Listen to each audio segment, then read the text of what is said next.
So it's been week 2 of the compassion group. Yep. Yeah. So what have we done? So we had a new member join us today. So we had a nice recap of what we covered last week. Yeah, we did our check-in and found new ways to do a bit of a check-in so that everyone can sort of express how their last week's been and how they're feeling. We use little people to do that. Yes, yeah. They're always quite useful, aren't they? Yes. Choosing 1 or 2 or 3 even to reflect how you're feeling. Yeah. Then we did the breathing exercise again that we started last week.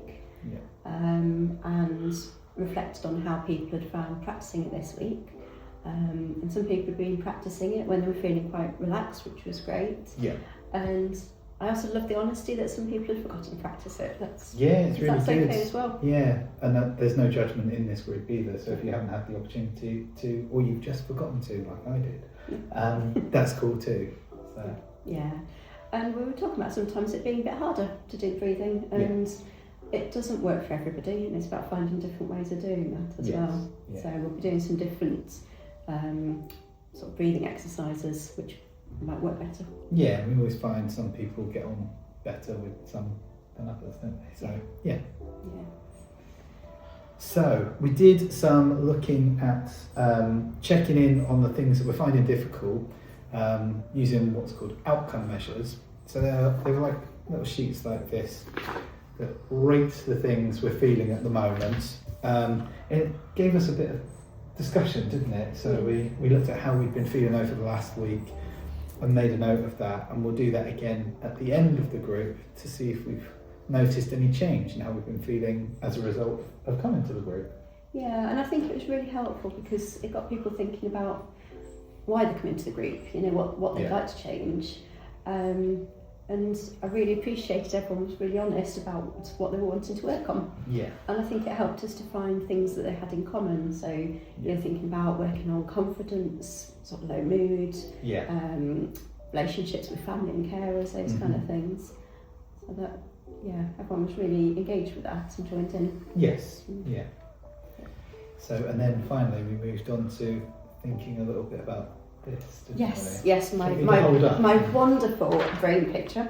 Obviously, I am the artist of the group. Absolutely. So we were just talking at the end about how powerful the brain can be, but also explaining why we do some imagery in the group. So the idea that we don't just...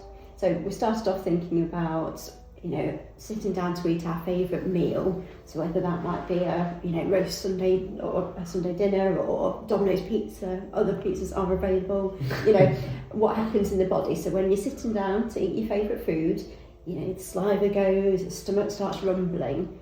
But also sometimes you haven't got the food there, but if you think hard enough about your favourite food, so imagining that lovely pizza, it has the same effect. Mm-hmm. So creating that image in your brain has the same effect in your body. It's happening for me right now. I know, it is nearly lunchtime though.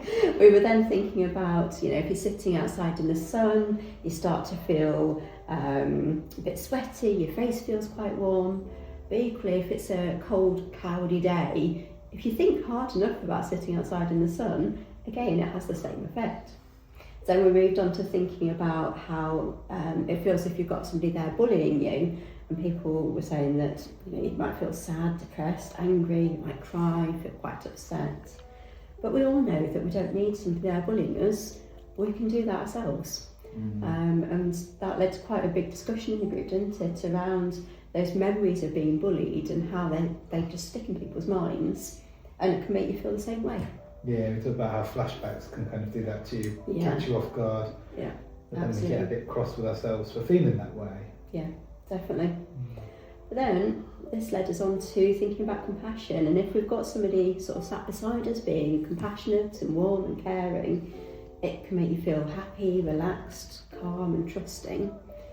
And then we started thinking about, what if we haven't got that person there? Can we learn to do that for ourselves? And the group were talking about how that could be really helpful, but that it's something they felt didn't come naturally at the moment. But that's exactly what we're here for. And that's where we finished, really, wasn't it? And we ran over a bit today. Yeah, I know, we had some great discussions. So we're going to come back to this idea around sort of the tricky brain next week.